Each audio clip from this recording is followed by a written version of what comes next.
Hello students, welcome back. आज हम करते हैं क्वेश्चन इनकम मेथड से। जल्दी से हमारा रिवीजन भी हो जाएगा। कुछ मैं कंसेप्ट भी आपको समझा दूंगा कि इनकम मेथड में हम किस तरीके से स्टार्ट करते हैं और कैसे क्वेश्चन सॉल्व करते हैं। तो सबसे पहले जैसे आप देख सकते हैं क्वेश्चन फ्रॉम इनकम मेथड क्या पूछ रहा है, calculate domestic income and national income. Domestic income का मतलब क्या है, net domestic product at factor cost. आप अच्छे तरीके से जानते होंगे, जाहिर सी बात है आप तो। एंड नेशनल इनकम का मतलब क्या है, net national product at factor cost. It means NNP at FC. और आप ये भी जानते हैं कि क्वेश्चन कुछ भी पूछता है, अगर इनकम मेथड का क्वेश्चन है तो हमें सबसे पहले क्या निकालना है, एनडीपी एफसी।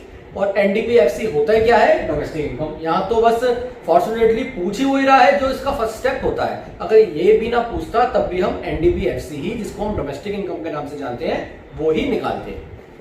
देखते हैं NDP FC. NDP at FC कैसे निकलता है, क्या फॉर्मूला होता है, आपको अच्छे तरीके से याद होगा। जो बच्चों को नहीं याद है, जो बच्चे अब स्टार्ट कर रहे हैं सब कुछ करना, तो वो समझ लीजिए। देखिए, net domestic product at factor cost, income method का बेसिकली मतलब क्या होता है। जैसे आपने अभी मेरे रिवीजन की वीडियो में देखा होगा, जब मैंने डोमेस्टिक इनकम और नेशनल इनकम के बीच में डिफरेंस बताया था, तो वही डोमेस्टिक इनकम जिसमें मैंने आपको नक्शा बनाकर बताया था, जो मैप बनाकर यहाँ पर बताया था कि जितनी भी हमारे डोमेस्टिक इनकम जो होती है, मीन्स डोमेस्टिक टेरिटरी के अंदर जितनी भी फैक्टर इनकम अर्न की जा रही है, कमाई जा रही है, उसको हम बोलते हैं डोमेस्टिक इनकम। और वो निकलती कैसे है, मींस हमारे डोमेस्टिक टेरिटरी के अंदर, हमारे नक्शे के अंदर कौन कौन सी इनकम को ऐड कर कर डोमेस्टिक इनकम निकलती है। तो आप समझ लीजिएगा। सबसे पहले मैं लिखता हूं, यहां पर आता है compensation of employees. Compensation of employees बहुत ही सिंपल है। देखिए, अब हमें देखना क्या है, हमें देखना है कि क्या इस क्वेश्चन में कंपनसेशन ऑफ एम्प्लॉयज दे रखा है या नहीं दे रखा। देखिए, क्वेश्चन सिर्फ फॉर्मूला याद करने से हम कहते हैं कि 100% क्वेश्चन ठीक होगा, गारंटी नहीं है। तो क्वेश्चन को हमें किस तरीके से करना है, मैं 10 बार आपको बता चुका हूं पहले भी। हमें क्वेश्चन के हिसाब से सोल्यूशन नहीं करना, हमें अपने फॉर्मूले के हिसाब से सोल्यूशन करना है। जब भी हम फॉर्मूले के हिसाब से सोल्यूशन करेंगे तो बहुत ही कम चांसेस, कैलकुलेशन मिस्टेक करने अलग बात है, नहीं तो हमारी मिस्टेक नहीं होगी। तो सबसे पहले हमें देखना है कंपनसेशन एम्प्लॉयज है या नहीं है।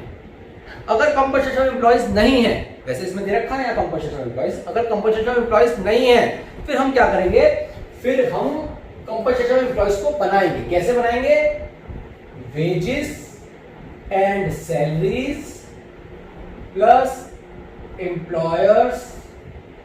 Employers contribution to social security scheme. ये पीएफ योजना सब इसमें आ जाती है। मींस देखिए, कंपनसेशन एम्प्लॉयज बेसिकली होता क्या है, बस एक सरल भाषा में आप समझ लीजिए। मेरे ख्याल से जिन बच्चों ने पहली वाली वीडियो नहीं भी देखी है, वो अगर इसको भी ढंग से देख लें तो मुझे नहीं लगता कि उनको कोई भी डाउट होगा। कंपनसेशन एम्प्लॉयज बेसिकली होता क्या है, कोई भी एम्प्लॉय है, कोई एम्प्लॉयर के यहाँ नौकरी कर रहा है, कोई भी व्यक्ति कहीं पे भी नौकरी कर रहा है, उसको जो भी उस मेहनत का फल मिल रहा है, रिवॉर्ड मिल रहा है, वो कंपनसेशन एम्प्लॉयज है। मतलब चाहे उसको सैलरी दे रहे हो, सैलरी के साथ साथ उसको कोई फ्लैट भी दे रखा है, फ्लैट के साथ साथ उसको कोई गाड़ी भी दे रखी है, गाड़ी के साथ साथ उसको कोई बहुत सी पॉलिसीज भी दे रखी हैं, और उसको मतलब कुछ छूट भी दे रखी है, और बहुत सी कंपनी की तरफ से और भी कुछ उसको योजनाएं दे रखी है। वो सारी योजनाएं, सारी देखो, वो पॉलिसीज, वो गाड़ी, वो फ्लैट, वो सैलरी, वो तभी तो मिल रही है जब वो मेहनत कर रहा है, उस मालिक के प्रति मेहनत कर रहा है, उस संस्था में मेहनत कर रहा है। तो उसको मेहनत का जितना भी रिजल्ट मिल रहा है, वो सब क्या आ जाता है, कंपनसेशन ऑफ एम्प्लॉयज। अब उसमें बेसिकली मेन पॉइंट कौन कौन से आते हैं, सबसे पहले वेजेस एंड सैलरीज जो उसको मिल रही है, plus employers contribution to social security scheme. तो हमें क्या करना है कि हमें अगर कंपनसेशन एम्प्लॉयज दे रखा है तो वेल एंड गुड, हमें इन दोनों की तरफ झांकना भी नहीं है। और अगर नहीं दे रखा तो हम देखेंगे इन दोनों में से क्या दे रखा है, दोनों दे रखा है या एक दे रखा है। एक दे रखा है तो वही हो जाएगा कंपनसेशन ऑफ एम्प्लॉयज। अगर दोनों दे रखे हैं तो दोनों को हम ऐड करके क्या बना देंगे, कंपनसेशन ऑफ एम्प्लॉयज बना देंगे। अब दूसरा पॉइंट क्या आता है, operating service. Operating surplus. Operating surplus क्या होता है? बेसिकली ऑपरेटिंग सरप्लस आप समझिए, ऑपरेटिंग सरप्लस में क्या आता है? एक तो इनकम फ्रॉम प्रॉपर्टी, जो भी हमारी प्रॉपर्टी से इनकम कमाई जाती है, जैसे हम अपनी कोई प्रॉपर्टी रेंट पे देते हैं, तो जो रेंट वहां से मिल रहा है वो क्या है? वो इनकम फ्रॉम प्रॉपर्टी है, and that is a part of, that is a component of operating surplus. वो ऑपरेटिंग सरप्लस का कंपोनेंट होता है। हम अपना पैसा भी पूंजी जो हम कमा चुके हैं, वो हम किसी को पैसा लगाने के लिए दे रहे हैं, तो उसका हम क्या ले रहे हैं? ब्याज ले रहे हैं, इंटरेस्ट ले रहे हैं। तो इंटरेस्ट भी क्या है? एक तरह की इनकम फ्रॉम प्रॉपर्टी ही है, कि वो जो धन हम कमा चुके हैं वो हमने पैसा लगाया, और वो लगा के जो हमें क्या मिल रहा है उसके मतलब आप समझिए कैपिटल के रेंट को इंटरेस्ट बोला जाता है। सिंपल सी बात है।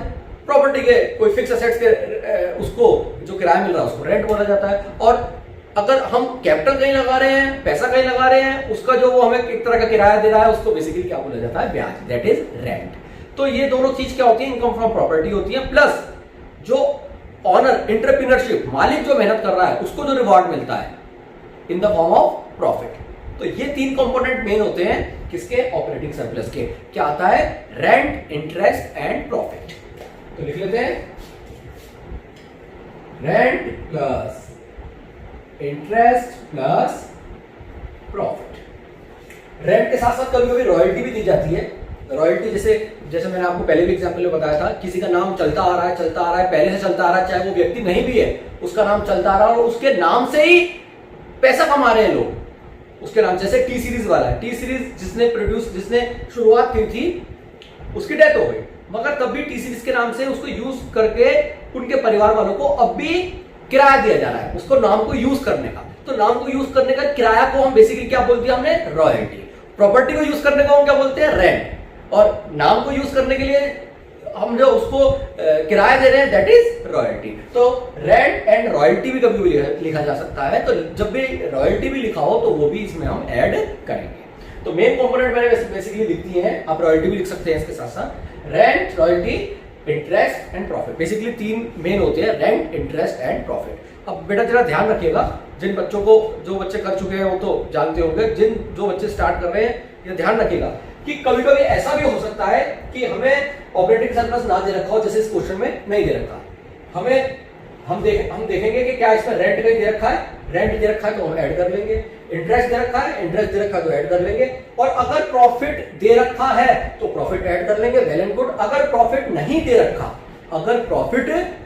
दे रखा तो हम क्या करेंगे? तो फिर हमें प्रॉफिट को तीन चीजें ऐड करनी पड़ेंगी, तब जाके प्रॉफिट बनेगा। प्रॉफिट मतलब मुनाफा। देखिए सिंपल सी बात है, कोई भी कंपनी में प्रॉफिट आ रहा है, प्रॉफिट निकला है, तो प्रॉफिट वो तीन हिस्सों में बटेगा। सबसे पहला हिस्सा क्या है? पार्टनर्स के बीच में बांटना। जितने भी उसमें पार्टनर्स हैं, दो पार्टनर हैं, एक ही है, चाहे वो एक ही बंदा है, या दो पार्टनर है, या तीन पार्टनर है, चार पार्टनर है, तो सबसे पहले उनके बीच में बटेगा।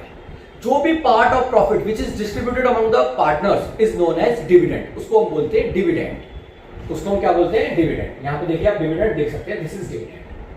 And the part of profit which is not distributed among the partners, which is kept in the form of saving, उसको सेविंग भी बोल सकते हैं। मतलब ऐसा पार्ट प्रॉफिट का जो बांटा नहीं जाता, कंपनी में रखा जाता है, रिटेन्ड अर्निंग भी बोलते हैं उसको, कि उसको दोबारा इन्वेस्ट करने के लिए, दोबारा पैसा कंपनी में लगाने के लिए, उसको रिटेन्ड अर्निंग भी बोला जाता है, अनडिस्ट्रीब्यूटेड प्रॉफिट भी बोला जाता है उसको, और सेविंग्स भी बोला जाता है। तो यहाँ पर किसके नाम से दे रखा है? देखते हैं, यहाँ पर अनडिस्ट्रीब्यूटेड प्रॉफिट के नाम से दे रखा है दिस। यहाँ पे सेविंग्स भी इसको बोल सकते हैं और रिटेन्ड अर्निंग भी इसको बोल सकते हैं। तो ये हो गया प्रॉफिट का पार्ट। और तीसरा प्रॉफिट का पार्ट, वो प्रॉफिट का हिस्सा जो गवर्नमेंट को आप टैक्स के रूप में देते हैं, उसको कॉर्पोरेट प्रॉफिट टैक्स बोलते हैं। कॉर्पोरेट टैक्स भी बोल सकते हो और प्रॉफिट टैक्स भी बोल सकते हो, एक ही बात है। तो हम देख सकते हैं कि कौन सा हो गया, ये हो गया 8 पॉइंट। इन तीनों पॉइंट को ऐड करेंगे तो हमारा क्या बन जाएगा? हमारा बन जाएगा प्रॉफिट। तो आई होप आपको समझ में आ गया होगा। The part of profit which is distributed is known as dividend या distributed profit. The part of profit which is not distributed is known as undistributed profit, retained earning or savings. The part of profit which goes to the government in the form of tax is known as corporate profit tax. I hope आपको समझ में आ गया होगा। And the last point is mixed income. Mixed income, इसका पूरा नाम होता है mixed income of self-employed. Mixed income of self-employed. अभी mixed income of self-employed क्या होती है? बहुत से लोग जो अपने आप को खुद एम्प्लॉयड बना लेते हैं, बहुत बड़ी फॉर्म नहीं है, छोटी, जिसको हम अनइनकॉर्पोरेट सेक्टर बोलते हैं, छोटी फॉर्म, जैसे किसी ने दुकान खोल ली, किसी ने अपने आप कोई रोजगार बना लिया वहां पे दुकान खोलकर, ऐसी जितनी भी लोग व्यक्ति ऐसे जैसे परचूनों की दुकान खोल ली, किसी ने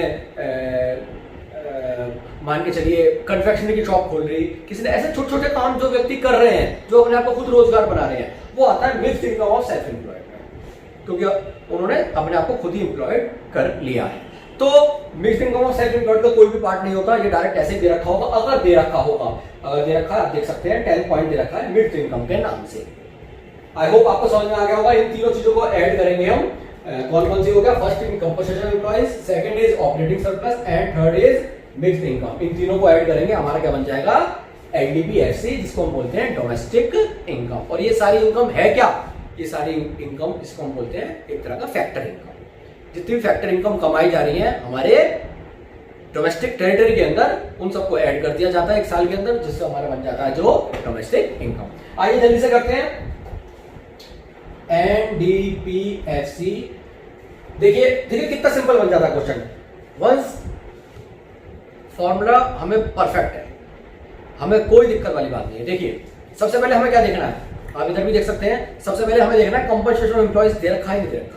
आप देखिए ऊपर से लेकर नीचे तक कंपनसेशन, देखिए 11 पॉइंट कंपनसेशन ऑफ एम्प्लॉइज दे रखा है, मगर यहाँ वेजेस ऑफ सैलरीज भी दे रखा है, तो ये भी ऐड मत कर दीजिएगा। अगर वेजेस एंड सैलरीज भी हमने अलग ऐड कर दिया और कंपनसेशन ऑफ एम्प्लॉइज भी अलग ऐड कर दिया, तो ये क्या हो जाएगा, डबल काउंटिंग। क्योंकि एक बार कंपनसेशन ऑफ एम्प्लॉइज अगर दे रखा है तो वेजेस एंड सैलरीज उसी में ही इंक्लूड है, तो इसकी तरफ हमें देखना भी नहीं है, ये कंफ्यूज करने के लिए दे रखा है। तो कंपनसेशन एम्प्लॉइज हमारा क्या हो गया, ये फर्स्ट पॉइंट हो गया, कितना हो गया 300, तो हमने यहाँ पे 300 ऐड प्लस।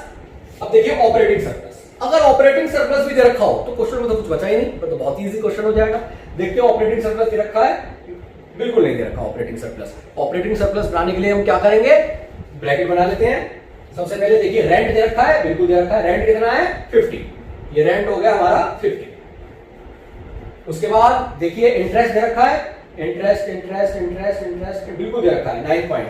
इंटरेस्ट क्या हो गया हमारा 60, रेंट इंटरेस्ट रॉयल्टी नहीं दे रखा इसमें। एंड प्रॉफिट, प्रॉफिट देखिए दे रखा है, प्रॉफिट प्रॉफिट प्रॉफिट प्रॉफिट नहीं दे रखा। जैसे अभी हमने पढ़ा है 3 पार्ट प्रॉफिट के होते हैं, तीनों पार्ट हमें ऐड करने पड़ेंगे। अगर 3 नहीं दे रखे तो 2 दे रखे होंगे, 2 दे रखे तो 1 दे रखा होगा। अगर प्रॉफिट नहीं दे रखा होता तो जितने भी दे रखे हो वो हमें ऐड करने हैं।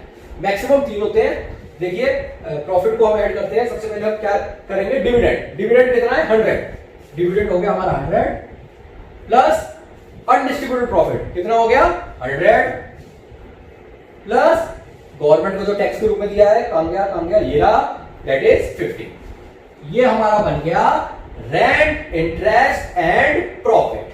तो ये हमारा क्या बन गया, operating surplus plus plus mixed income. Mixed income कितनी रखी है 200। बस अगर हमने फिगर सही उतारी है तो हमें कैलकुलेशन मिस्टेक नहीं करनी। कैलकुलेशन मिस्टेक नहीं करेंगे तो कोई सवाल ही पता नहीं होता, क्वेश्चन गलत हो जाएगा। तो देखते हैं 300 प्लस 200 500 हो गए, 500 600 700 800, ये आ गया 860। आई होप हमने कैलकुलेशन मिस्टेक नहीं करी है। 500 600 700 800 860, ये आ गया हमारा net domestic product at factor cost. It means हमारा फर्स्ट पार्ट जो है क्वेश्चन का वो हम सॉल्व कर चुके हैं। सेकंड पार्ट क्या बोलता है, सेकंड पार्ट बोल रहा है net national product at factor cost, NNPFC. जो कैसे निकाला जाएगा हम बहुत अच्छी तरह जानते हैं कि net domestic product at factor cost, domestic income plus net factor income from abroad, NFI. ये बात तो हम कई बार कर चुके हैं, कन्वर्जन में भी कर चुके हैं। मींस इस डोमेस्टिक इनकम में से NFIA, net factor income from abroad, क्या कर देंगे हम, ऐड कर देंगे। तो आइए डायरेक्ट ऐड कर लेते हैं बिना टाइम वेस्ट करे। 860 plus net factor income from abroad, देखिए मैंने दे रखी है, ये देखिए net factor income from abroad कितनी है, -50 है। ये कितना है -50। तो ये होगा तो ऐड, मगर ये प्लस माइनस माइनस हो जाएगा। तो क्या हो गया 860 माइनस 50 कितना हो गया 810। 810 810, 8 को ढंग से बना लेते हैं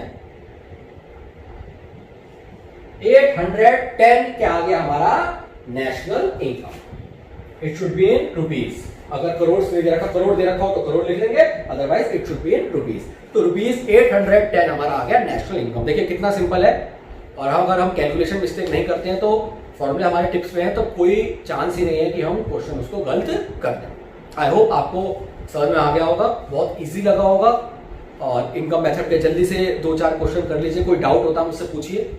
और फिर हम एक्सपेंडिचर मेथड स्टार्ट करेंगे, और फिर हम दबाकर इनकम मेथड और एक्सपेंडिचर मेथड 2-3 दिन करेंगे, सारी प्रॉब्लम सॉल्व हो जाएगी। अगर होगी तो, आई होप नहीं होगी प्रॉब्लम। बस आज के लिए इतना ही। Thank you.